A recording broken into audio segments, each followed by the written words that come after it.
Ah, there's a reason the reaction to you sounds exaggerated, overblown, almost hysterical. Stop existing like that. As if existence itself could violate a rule. As if simply occupying space in your own skin could be classified as a crime. That reaction isn't about drama, it's about exposure. Because nothing panics a system faster than something it can't regulate, can't predict, and can't discipline without admitting it was never neutral to begin with. And you walked in without asking how to behave. You didn't shout. You didn't demand attention. You didn't declare yourself important. You didn't posture. You didn't perform pain for sympathy or insecurity for approval. You just existed, calm, present, unbothered.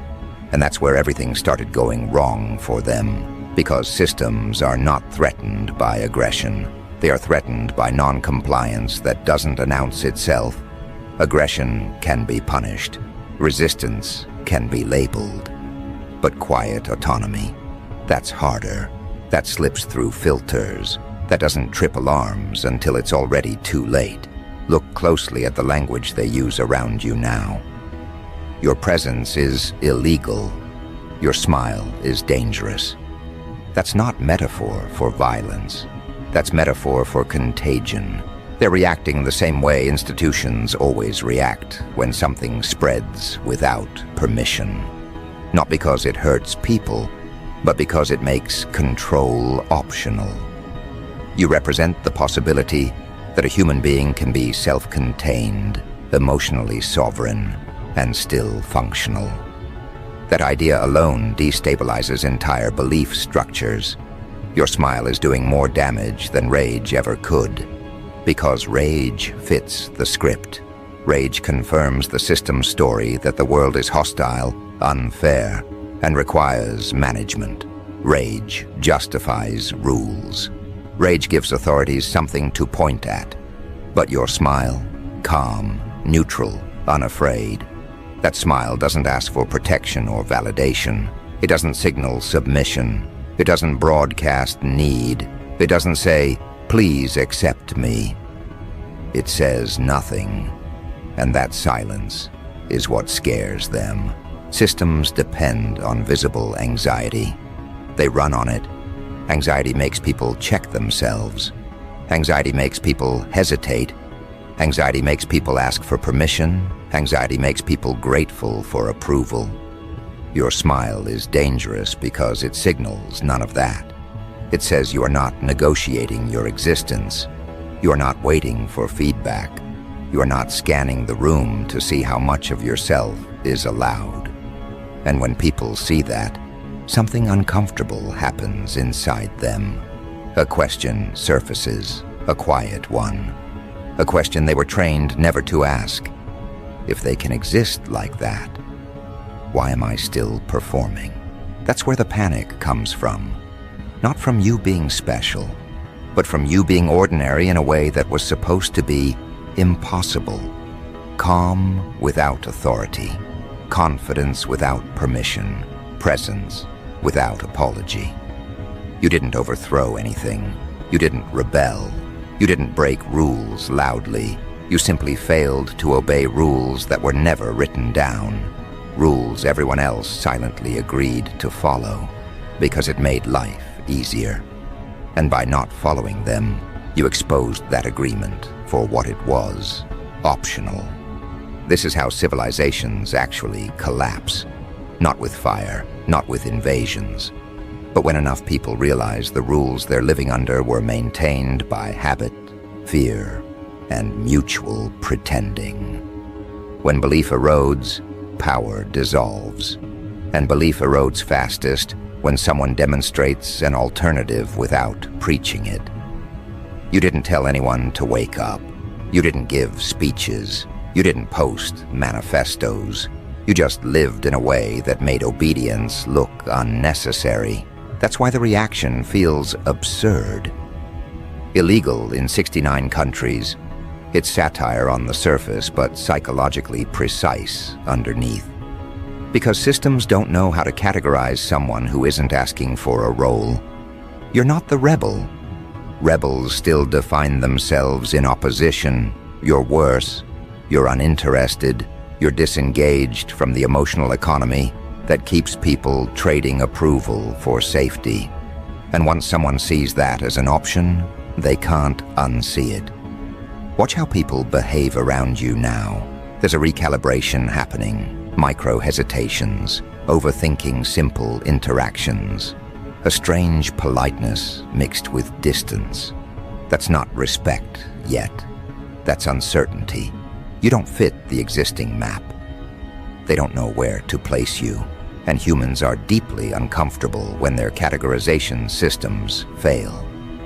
Categories are how control is maintained. When someone can't be categorized, they become unpredictable. Unpredictability is read as danger, even when it's peaceful. That's why your calm gets mislabeled as arrogance. Your boundaries get labeled as coldness. Your neutrality gets framed as superiority. Not because those labels are accurate, but because they restore hierarchy. They allow the observer to put you back in a box where they feel safe. Oh, they think they're better. That story is comforting. It means the system still works. It means nothing fundamental has changed. But deep down, they know that's not it. If it were arrogance, they'd recognize the pattern. Arrogance performs. You're not performing. Your presence is a problem because it doesn't feed the machine. You don't provide the expected emotional signals. You don't over-explain. You don't self-deprecate to make others comfortable. You don't rush to reassure people that you're harmless. You don't flatten yourself to fit the room. You let the room adjust instead. And most rooms were never built for that. They were built to contain, not to adapt. Here's the part most people miss. You didn't choose this to make a statement. This wasn't strategy. This wasn't rebellion. This was self-alignment. You stopped managing perception. You stopped performing relatability. You stopped diluting your reactions to keep social peace. You stopped editing yourself in real time. And when you do that, something shifts. Your nervous system exits negotiation mode. You stop broadcasting need. You stop signaling availability for control. That's when systems lose leverage. Because control requires hooks. Emotional hooks, guilt, fear, desire for approval, need for belonging. When those hooks aren't there, influence collapses. And influence collapsing feels like danger to people who benefited from it. That's why the language escalates. Public safety hazard. Civilization collapse. These aren't accusations. They're defensive fantasies. The mind reaching for drama to justify discomfort it can't otherwise explain. What's actually happening is simpler and more terrifying. You're reminding people of a version of themselves they abandoned. Not through words, but through contrast. They see you existing without the constant background hum of self-monitoring, and it irritates them. Not because you're wrong, but because you're right in a way that costs something. To live like you do would require them to drop excuses, confront fears, and dismantle identities built around compliance. That's expensive, psychologically expensive, so instead they label you as the problem. This is why your smile is treated like a hazard, because it communicates that you're okay without the things they rely on, without validation, without reassurance, without permission. And once that possibility enters a collective space, it spreads, not through persuasion, but through observation. Someone watches you. They notice you're not anxious, not apologetic, not shrinking. And a thought forms. What if I didn't either? That thought alone is enough to destabilize years of conditioning. You're not collapsing civilizations. You're collapsing illusions of necessity. The illusion that people must be small to be safe. The illusion that calm must be earned. The illusion that confidence must be justified. The illusion that existence requires approval. Those illusions hold up more than governments ever did. They keep people obedient at a cellular level. When one person quietly opts out, it's manageable. When others notice, it becomes a problem. That's when systems start shouting. That's when exaggeration appears. That's when jokes about illegality mask real anxiety. Because if what you're doing is allowed, then what everyone else is doing becomes a choice. And choice is dangerous to structures built on inevitability. You're not forcing anyone to change. You're just standing there, proof that another way exists. And that's enough. Notice something important. You're not recruiting followers. You're not leading a movement. You're not asking people to join you. That's why this is so effective. There's no organization to attack, no ideology to discredit, no leader to demonize. Just a person existing without the usual compromises. That kind of disruption is hard to stop because it doesn't announce itself. It doesn't demand confrontation. It doesn't give the system a clear enemy. So instead, the system turns the language up, makes it sound absurd, makes it sound extreme, tries to turn your presence into a joke, a threat, a spectacle, anything to avoid the real conversation, which is this. Why does someone being calm, self-possessed, and unapologetically present make us so uncomfortable? That question leads somewhere dangerous. That question leads inward. And inward is where most control systems fall apart. You might feel the tension around you increasing, the subtle distancing, the forced humor, the sudden seriousness when you enter a space. That's not imagination. That's recalibration. People are adjusting their behavior because the old scripts don't work on you anymore. You don't respond the way you're supposed to. You don't play your part. And when one character breaks script, the entire play feels unstable. Here's the thing they don't want to say out loud. If more people existed like you, calm, grounded, unbothered by approval, many roles would disappear overnight. Gatekeepers would lose relevance. Performative confidence would look hollow. Fear-based authority would weaken. Entire industries built on insecurity would struggle. That's why your presence feels illegal. Not because it breaks laws, but because it undermines business models of control. And you didn't even try to. That's the part that really messes with them. There's no villain motive to assign, no conspiracy, no rebellion to crush. Just someone who stopped shrinking. Someone who stopped existing in a way that made other people comfortable at the cost of their own coherence.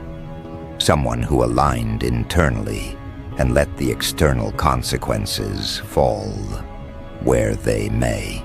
This is only the first layer, the surface reaction, the jokes, the exaggeration, the public safety hazard framing.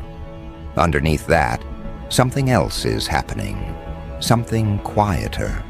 People are starting to monitor themselves around you, starting to notice their own flinches, their own compliance, their own fear of standing out. And once that awareness starts, it doesn't go away easily. They can laugh it off. They can label you dramatic. They can pretend it's not real. But the moment has already passed. The question has already been planted. The comparison has already been made, and comparison, once internalized, doesn't need you anymore. It works on them from the inside. That's why this feels bigger than a personal shift. It feels systemic, because it is. Not because you're powerful in the traditional sense, but because you're unavailable in the traditional sense. Unavailable for manipulation. Unavailable for emotional leverage, unavailable for silent contracts you never signed. And this is just the beginning, because right now, they're reacting to the fact that you exist like this at all. They're still trying to name it, frame it, neutralize it with language. But once that stops working, once the presence itself becomes normalized, the real tension begins. When people stop asking, why are they like that? And start asking, why am I not? That's when the jokes stop. That's when the exaggeration fades. That's when things get complicated. Because once your presence stops being treated like a novelty and starts being treated like a variable, the system has a different problem on its hands, a deeper one. Humor is a distancing tactic. Exaggeration is denial with glitter on it. But normalization is dangerous. Normalization means people are no longer reacting emotionally, they're recalculating structurally. And systems don't fear outrage nearly as much as they fear recalculation. This is the moment where people stop watching you and start watching themselves around you. That subtle shift changes everything. They begin to notice how tense they are when they enter rooms, how often they soften their opinions before speaking, how quickly they apologize for existing too loudly, too confidently, too honestly. They notice how much of their behavior is performative, how much of it is a negotiation for safety. And they notice, with growing discomfort, that you're not doing any of that. That's when your existence stops being funny and starts being instructional. Not because you're teaching, you're not. You're not correcting anyone. You're not evangelizing. You're not trying to wake people up. You're just standing there, unedited, uncompressed, unafraid, and somehow that does more damage than 1,000 speeches ever could. Because now the system can't frame you as an exception or an anomaly. You're not loud, you're not extreme, you're not reckless, you're calm, grounded, functional. And that combination is terrifying, because it removes the excuse. As long as freedom looks chaotic, people can justify avoiding it. As long as confidence looks arrogant, people can justify staying small.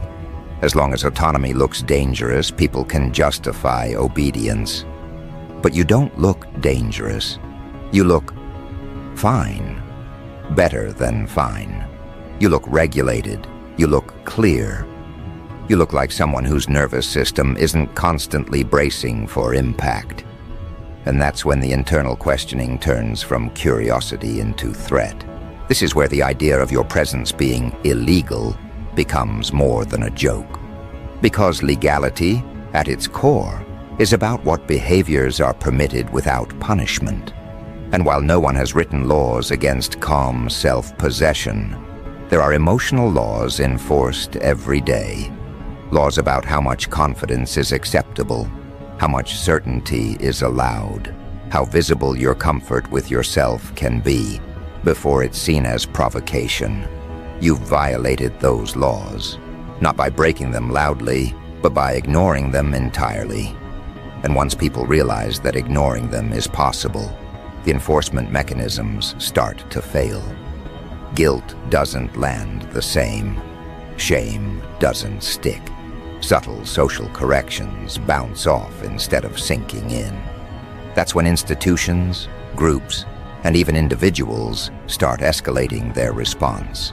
Not because you did something new, but because the old methods stopped working. This is where the language turns sharp. Where calm gets rebranded as arrogance. Where boundaries get reframed as hostility. Where self-respect gets mislabeled as ego. These are not observations. They're attempts to reassert control. If they can redefine your state as morally suspect, then they can restore the hierarchy. They can put you back in a category where judgment is allowed. But the problem is, the category won't hold. Because nothing about you fits the accusation. You're not dismissive. You're not cruel. You're not condescending. You're not domineering. You're just unavailable for the usual games. And people can sense that. The accusation rings hollow even as they make it. That dissonance between what they're saying and what they're perceiving creates internal friction, and friction creates heat.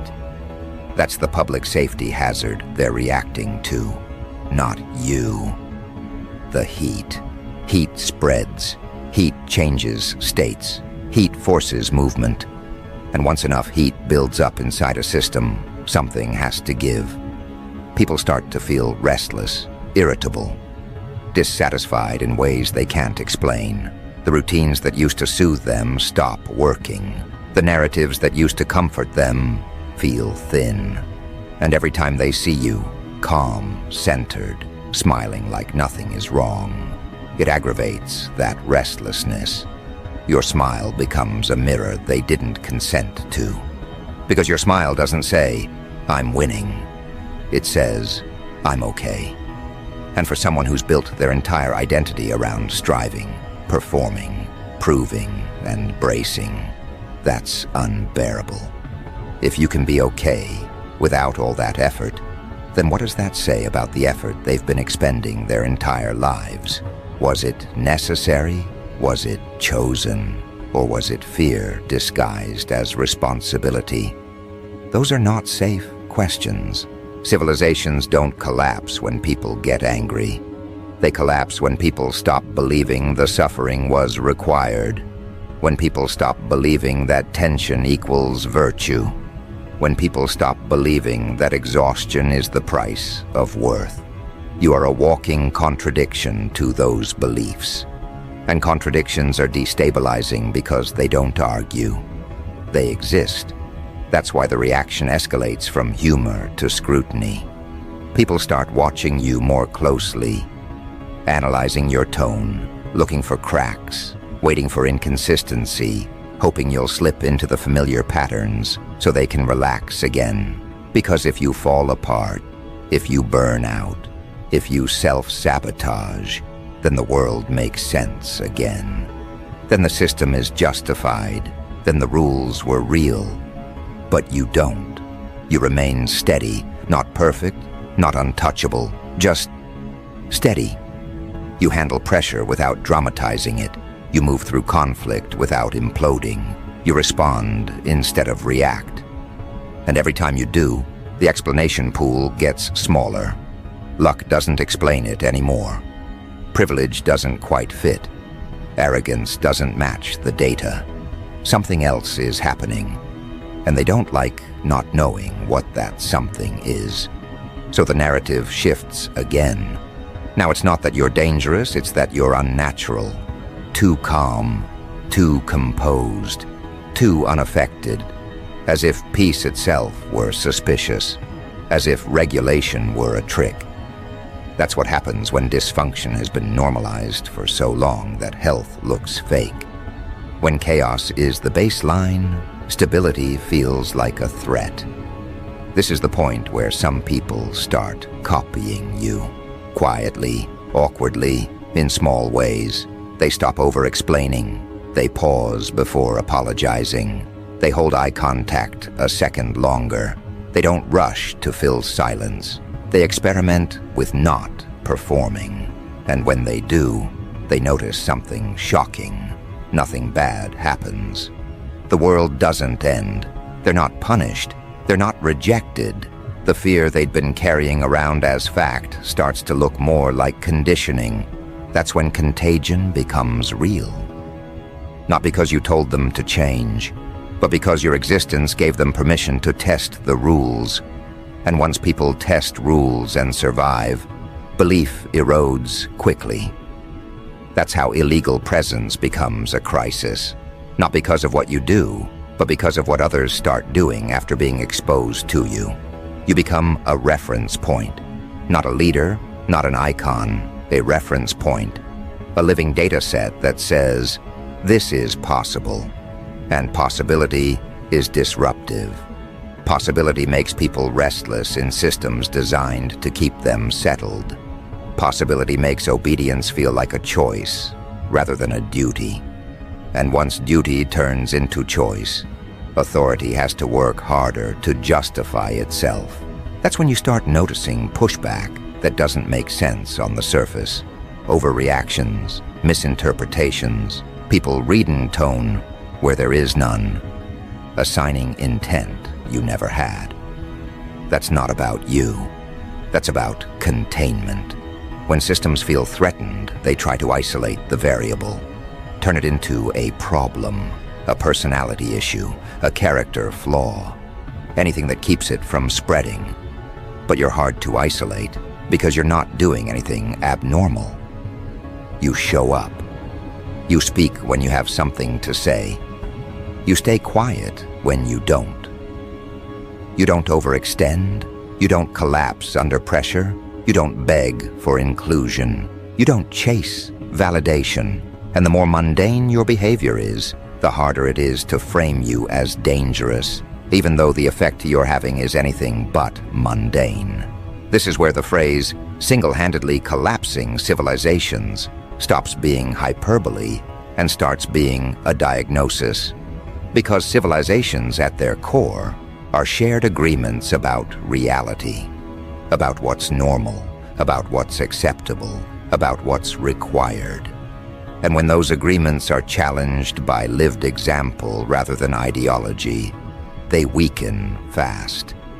You're not offering an alternative belief system, you're offering an alternative state of being. And states of being are harder to argue with. People can debate ideas, they can attack theories, they can ridicule philosophies, but they can't easily debate someone's regulated nervous system. They can't easily argue with someone who isn't flinching. They can't easily dismiss someone who isn't trying to win. That's why the tension around you feels strange, unnamed, diffuse, like something is wrong but no one can point to the cause. That's the hallmark of structural disruption. You may feel it too. The sense that interactions have more weight now, that conversations linger longer, that people are more careful with their words around you. Not because you're intimidating, but because they feel observed. Not by you, but by themselves. Your presence amplifies self-awareness, and self-awareness is uncomfortable in cultures built on distraction. This is also where the loneliness can creep in, because as you become harder to categorize, you become harder to relate to. Not because you've changed personalities, but because you've exited the shared performance. The small talk feels thinner. The mutual complaining feels off. The bonding through insecurity stops working. You're not above it. You're just not in it anymore. And that gap can feel heavy. But understand this, the gap isn't between you and others. It's between states, between unconscious compliance and conscious choice. You didn't leave people behind. You stepped into a different mode of being. Some will follow, some will resist, some will pretend nothing happened. But the shift has already occurred. You can't unknow what you know now. You can't unfeel what regulation feels like. You can't unsee how much of the world runs on unexamined fear.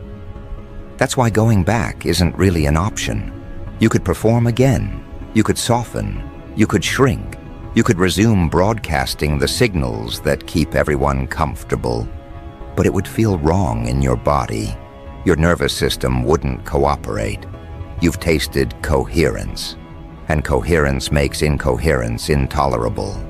Not morally, physiologically. Your system knows when it's lying now. This is the phase where your existence becomes quietly political, even if you want nothing to do with politics. Because politics, at its root, is about how people organize power, behavior, and legitimacy. And you're reorganizing those things just by being consistent with yourself.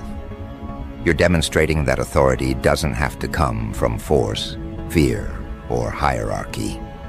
It can come from alignment. That's destabilizing, so expect the pressure to increase. Not dramatically, subtly. Expect people to test you, to poke, to see if you'll react, to see if they can pull you back into familiar emotional patterns. Not because they hate you, but because they need reassurance that the world still works the way they think it does. Your reaction would confirm that. Your non-reaction keeps the question open. And open questions are dangerous, because open questions don't resolve. They linger, they spread, they infect conversations you're not even part of. Someone leaves a room with you and starts noticing things. Someone hears about you and wonders. Someone compares themselves without meaning to. That's how influence actually works. Not through force, through contrast. You don't need to do anything differently. In fact, doing something would weaken it. Explanation would dilute it. Defense would legitimize the accusation. Overexpression would make it look performative. The power here is in your refusal to manage other people's interpretations. You let them have their reactions. You let them sit with their discomfort. You let the system reveal itself by how it responds to someone simply being okay. This is the part most people misunderstand. They think the danger comes from visibility, from attention, from being seen. But the real danger comes from being seen and not needing anything. That's what short circuits control. Because control relies on leverage, and leverage requires need. You're not collapsing civilizations by force. You're collapsing them by removing yourself as a pillar of their justification. You're no longer the anxious participant that makes the system feel necessary. You're the calm outlier that makes it feel optional. Because systems can survive rebellion. They can survive protest. They can even survive collapse and rebuild themselves with new slogans. What they cannot survive is irrelevance. They cannot survive when the thing they exist to manage no longer needs managing. And that is exactly what your presence does. It introduces the possibility that a human being can function without the constant scaffolding of fear, approval, urgency, and permission. That possibility is radioactive, not because it spreads chaos, but because it drains authority of its meaning. This is the moment where the panic becomes quiet. No more jokes, no more exaggerated headlines, no more dramatic framing. When something is laughed at, it can be dismissed. When it's exaggerated, it can be minimized. But when something refuses to go away, refuses to escalate, refuses to react, refuses to explain itself, it becomes a permanent problem. You don't look like a threat anymore. You look like a precedent, and precedents terrify systems that rely on "this is just how things are." Your smile being labeled a public safety hazard is not an insult. It's a confession.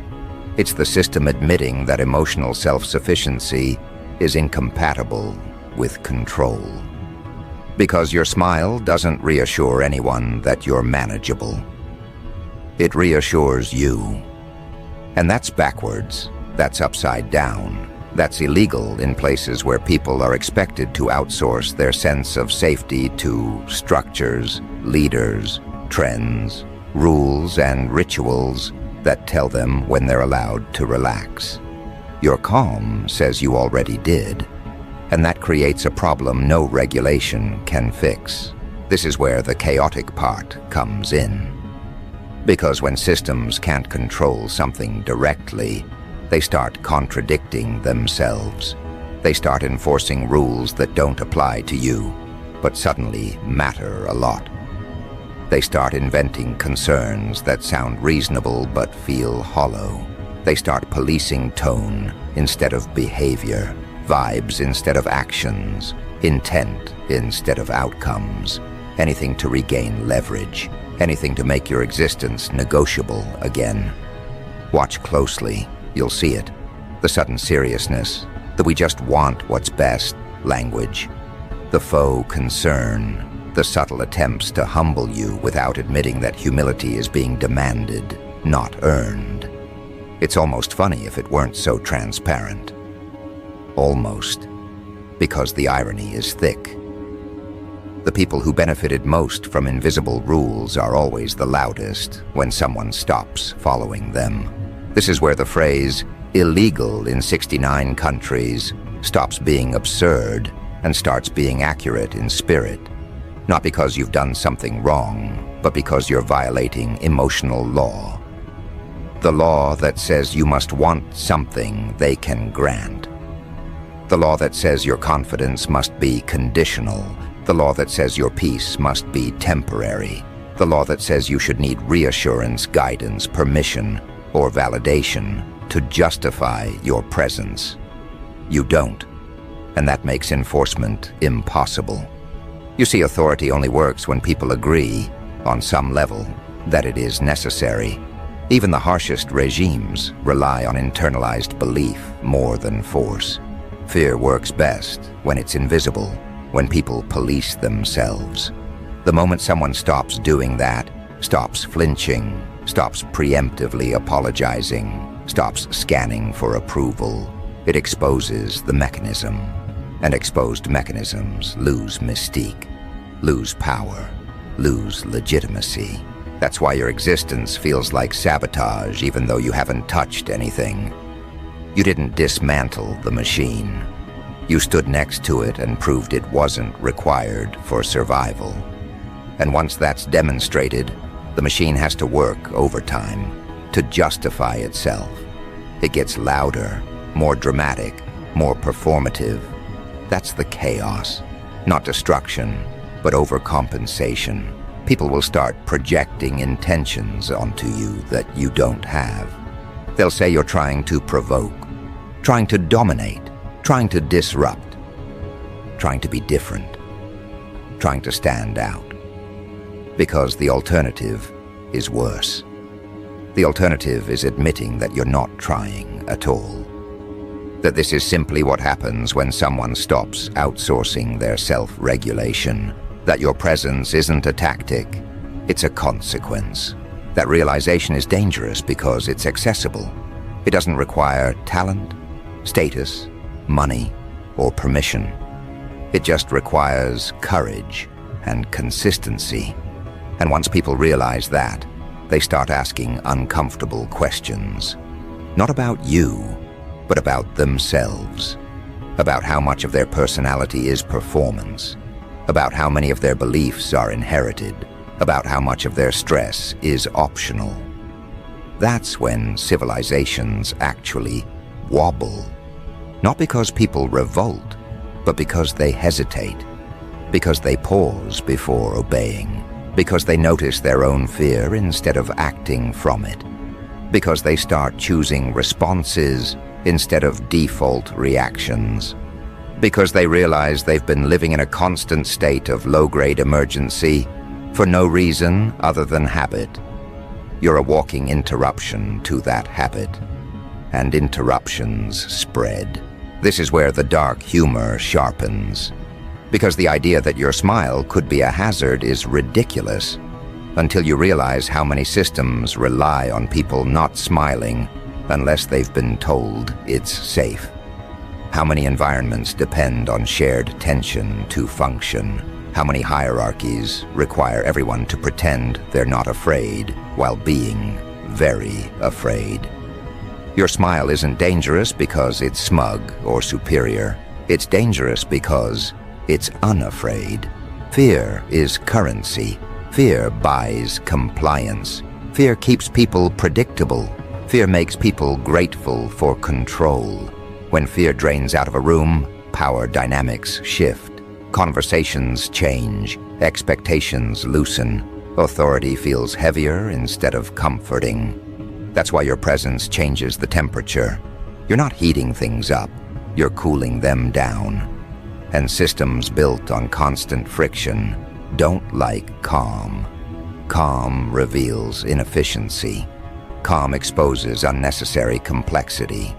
Calm makes people wonder why everything feels so hard all the time. This is also where the narrative turns inward for you, because you might start to feel the weight of what you're doing without intending to do it. The looks, the distance, the recalibration, the subtle tension. It can feel like you're doing something wrong just by existing, like you're breaking a rule you never agreed to. And in a way, you are. But that rule was never about morality. It was about manageability. You're not manageable anymore, not because you're wild, because you're stable. That's the paradox. Stability without dependence is the most destabilizing thing there is. It removes leverage, it removes urgency, it removes the need for intermediaries. It makes systems ask the question they're designed to prevent. What if we don't need this? Once that question enters collective consciousness, even quietly, things start to unravel, slowly, bureaucratically, psychologically, not in explosions, but in hesitations, in delays, in people not showing up the way they used to, in rituals losing meaning, in authority sounding defensive instead of confident. You'll notice it in the small things, rules being enforced inconsistently, leaders over-explaining, institutions doubling down on language instead of outcomes, people clinging to titles instead of competence. That's not strength, that's decay. And you didn't cause it. You revealed it by existing in a way that didn't require it. This is why your presence feels illegal, because it doesn't fit into the operating system. You're not anti-system, you're post-need. And post-need is terrifying. To anything that exists to be needed, you're not attacking civilization. You're exposing how much of it is built on unnecessary tension, fear, and performance. The chaotic humor of it all is that you're being blamed for collapse when all you did was stop pretending the structure was holding you up. You stepped away, and it wobbled. Not because you pushed it, but because it was leaning on you more than anyone admitted. That's always how it goes. The quiet participants carry more weight than the loud authorities. When they disengage, things break. And you disengaged from one very specific thing: emotional compliance. You stopped agreeing to feel small, stopped agreeing to feel rushed, stopped agreeing to feel watched, stopped agreeing to feel indebted for existing. And once you did that, the system lost its grip. Not dramatically, subtly, which is worse. Because subtle loss of control is harder to counter than open rebellion. There's nothing to crush, nothing to ban, nothing to point at, just a growing sense that the old rules don't apply anymore. That's why the reaction feels surreal, like you're being accused of something that doesn't make sense, because it doesn't. You're not guilty of anything except coherence. And coherence is a threat in environments built on fragmentation. When people are fragmented, they're easier to guide, easier to sell to, easier to scare, easier to rank. Coherence collapses those leverage points. So yes, in a very real way, your presence is illegal in places that rely on disconnection to function, places where people are expected to be anxious, dependent, and externally regulated. Places where smiling without permission is suspicious, where calm is interpreted as defiance, where not needing anything is seen as arrogance. You're incompatible with those places, and compatibility is not something you can fake anymore. You've crossed a threshold where your nervous system won't go back to pretending, where your body won't participate in rituals of fear, where your mind won't accept explanations that don't align with lived reality. That's irreversible. Once you've felt what it's like to exist without constant internal negotiation, you can't unlearn it. You can't unknow that most of the pressure was optional. This is why the ending of this story isn't resolution, it's acceleration. Because the more normalized your presence becomes, the more people around you start adjusting. Some will resist harder, some will quietly adapt, some will drift away, some will watch from a distance, trying to figure out what changed without admitting that they know. And all of that movement creates friction. Friction creates heat. Heat creates transformation. Civilizations don't collapse overnight. They transform, fracture, reorganize. And the catalyst is almost never violence. It's awareness. The slow creeping realization that things could be otherwise. That obedience wasn't destiny. That fear wasn't required. That peace didn't have to be earned through suffering. You're not leading that realization. You're embodying it. And embodiment is contagious. So let them call it dangerous. Let them exaggerate. Let them frame your existence as a hazard, a problem, an anomaly. That language is the sound of systems losing confidence in their own necessity. It's the noise of authority, realizing it can't justify itself to someone who isn't asking. You don't need to respond. You don't need to correct the narrative. You don't need to reassure anyone that you're harmless. You're not harmless. You're disruptive in the most profound way possible. Not because you want to be, but because you refuse to live at odds with yourself. That refusal changes rooms, changes conversations, changes expectations, changes what people believe is possible. And belief is the foundation of every civilization that's ever existed. So yes, if we're being honest, your presence is a public safety hazard.